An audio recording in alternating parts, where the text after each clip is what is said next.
পুনৰ আহি পালে পৰ্যটন বৰ্ষ পৰ্যটকক আদৰিবলৈ সাজু ৰাজ্যৰ ৰাষ্ট্ৰীয় উদ্যানসমূহ 1 অক্টোবৰত মুকলি হ'ব ওৰাং ৰাষ্ট্ৰীয় উদ্যান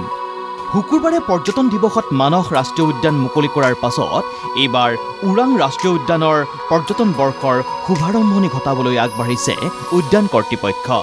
আৰম্ভণিতে উদ্যানখনৰ 50% অঞ্চল পৰ্যটকৰ বাবে মুকলি কৰি দিয়াৰ পৰিকল্পনা উদ্যান কৰ্তৃপক্ষৰ এইবাৰ আমি দেখিছোঁ যে আমাৰ যি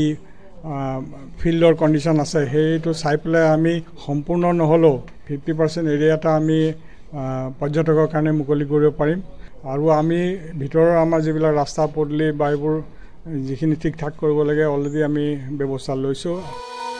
ওৰাঙত জীপ আৰু হাতী চাফাৰীৰ সুবিধা লাভ কৰিব পৰ্যটকে আমেজ ল'ব পাৰিব নৌকা বিহাৰৰ জৈৱ বৈচিত্ৰ্যৰে চহকী ওৰাং ৰাষ্ট্ৰীয় উদ্যানত প্ৰকৃতিপ্ৰেমী পৰ্যটকে উপভোগ কৰিবলৈ পাব গড় বাঘ হৰিণ আদি বিবিধ বন্যপ্ৰাণীৰ মনোমোহা বিচৰণ লগতে প্ৰাণ ভৰি চাবলৈ পাব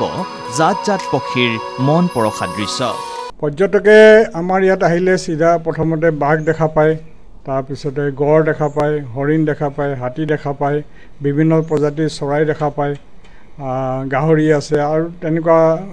দুষ্প্ৰাপ্য প্ৰাণীও আছে যেনে নল গাহৰি কাবাৰ আৰু বেংগল ফৰিকান বুলি দুষ্প্ৰাপ্য চৰাইও আছে